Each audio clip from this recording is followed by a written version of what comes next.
গত 5ই অক্টোবর পরিচিত অপরিচিত ছোট বড় সকল কন্টেন্ট ক্রিয়েটরদেরকে নিয়েছিল একটা মিলন মেলার আয়োজন। পাবনাতে খুব বড় পরিসরে এই প্রোগ্রামটির আয়োজন করা হয়েছিল। আর এই প্রোগ্রামটিতে এসে কার কার সাথে দেখা হলো এবং আমরা সারাদিনটা কিভাবে এনজয় করলাম এই নিয়ে থাকছে আজকের ভিডিও। এই তো আমি নুসাইবার আম্মু, আর আমার সাথে ছিল আমার বোন, আর সাথে ছিল বিপা আপু। আজকে সকাল সকালে আমরা সবাই সাজুগুজু করে চলে আসলাম এই প্রোগ্রামটিতে। আর প্রোগ্রামটিতে এসে আমাদের পাবনার মেয়ে পাবনা গালের সাথে দেখা হয়ে গেল।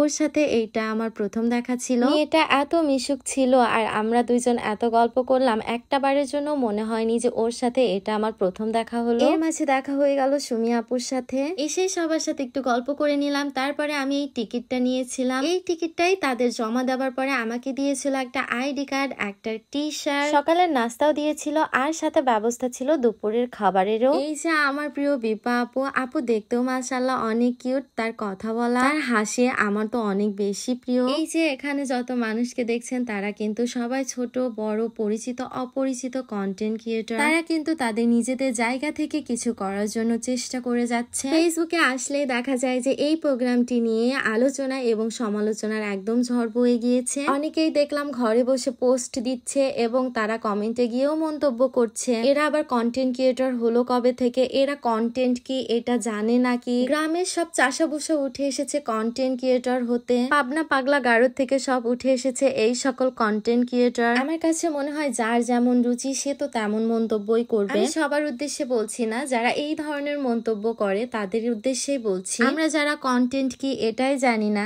যারা এই কন্টেন্ট কি এটা জানেন তারা একটু আমাদের পাশে এগিয়ে আসুন এবং আমাদের সে ভুলগুলো ধরিয়ে দিয়ে আপনারা শিখিয়ে দিলেও কিন্তু পারেন। আপনারা যেহেতু কন্টেন্ট কি এটা জানেন, তো আপনাদের সহযোগিতায় কিন্তু আমরাও কিন্তু বড় মাপের কন্টেন্ট ক্রিয়েটরও হয়ে যেতে পারি। আপনাদের সহযোগিতায় শুধু বড় কন্টেন্ট ক্রিয়েটরও না, আমরা আম্বানি পরিবারের সদস্যও কিন্তু হয়ে যেতে পারি। মানুষ ছোট একটা জায়গা থেকে কিন্তু বড় একটা জায়গাতে পৌঁছানোরই চেষ্টা করে। এই ছোট জায়গা থেকে মাটিতে মিশিয়ে দেয় কিছু হিংসুক এবং তামাশিবাদী মানুষের। এই প্রোগ্রামটিতে যে শুধু আমাদের মতো চাষা বসা খ্যাত পাগল মানুষই ছিলাম এমন কিন্তু নয়। আমাদের কিছু কিছু সময় কিছু কিছু জায়গায় মন্তব্যগুলো একটু বুঝে শুনেও করা উচিত। এখানে সামাজিক কাজ করে এমন অনেক ভালো কন্টেন্ট ক্রিয়েটরও কিন্তু এই প্রোগ্রামটির পিছনে ছিল। যেমন আপনি বা আমি, আমাদের দ্বারা কিন্তু এই সকল সামাজিক কাজগুলো করা কঠিন। সৌদি লাইফস্টাইল পেজ হতে শফিক ভাই, ডিবি রবিউল ভাই এবং স্টেট ওয়ার্ল্ডের টিম, চলন বিলের আড্ডা থেকে বাবলু ভাই, এই প্রোগ্রামটির সাথেও কিন্তু এই মানুষগুলো যুক্ত ছিল, যার কারণে আমাদের মতো ছোট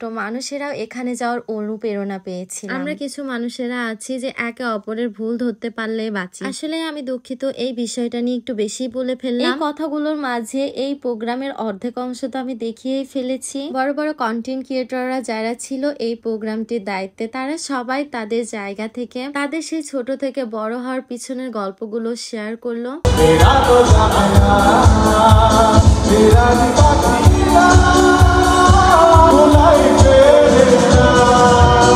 প্রোগ্রামটি শুরু হবার থেকে অনেক নাচ গান কবিতা আবৃত্তি এবং ড্রামাও দেখলাম। বলতে সবার প্রতিভা দেখে আমার বেশ ভালো লাগতেছিল। আমাদের পিছনের দিকে বসেছিল বাবলু ভাই। বাবলু ভাইকে দেখে অনেক ভালো লাগছিল, কেননা আমি অনেক দিন ধরে বাবলু ভাইয়ের ভিডিও দেখি। চলন বিলের আড্ডা পেজ থেকে বাবলু ভাইয়ের ভিডিও তো আমার অনেক অনেক বেশি ভালো লাগে। আজকের এই প্রোগ্রামে আসবে জন্য অনেক এক্সাইটেড ছিল। আর এই প্রোগ্রাম দেখতে এসে আমার বোন তো নিজেই ঘুমিয়ে গিয়েছে। এখানে এসে তো আজিজুর রহমান ভাইয়ার সাথেও দেখা হয়ে গেল। রঙিন প্রজাপতি পেজটি কিন্তু ভাইয়ারই। ভাইয়া খুব সুন্দর করে ফটোশুট করে। ভাইয়া আমার যে সকল ছবিগুলো তুলে দিয়েছিল অলরেডি আমি আমার পেজে সেগুলো আপলোড করে দিয়েছি। আজকের এই প্রোগ্রামটির একদম শেষেই চলে এসেছি। সবাই তো সম্মাননা পেয়ে অনেক বেশি খুশি হয়ে গিয়েছিলাম। আমার সবচেয়ে বেশি ভালো লাগছিল এই ভেবে আমার প্রিয় মানুষগুলো যাদের ভিডিওগুলো দেখতে আমি অনেক বেশি পছন্দ করি, আজকে তাদের সামনে থেকে দেখার এবং তাদের কিছু কথা শোনার সুযোগ হয়েছে। প্রোগ্রামের শেষে গিয়ে দেখা হয়ে গেল দিবা আপুর সাথে। দিবা আপুকেও আমার অনেক বেশি ভালো লাগে। আজকে মোটামুটি সবার সাথে ছবি ওঠা হলো, আর আমার প্রিয় বন্ধু জিহাদের সাথে ছবি ওঠা হবে না তাই কি হয়? সবাইকে একসাথে পেয়ে আমরা তো অনেক মজা করলাম আজকের এই প্রোগ্রামে।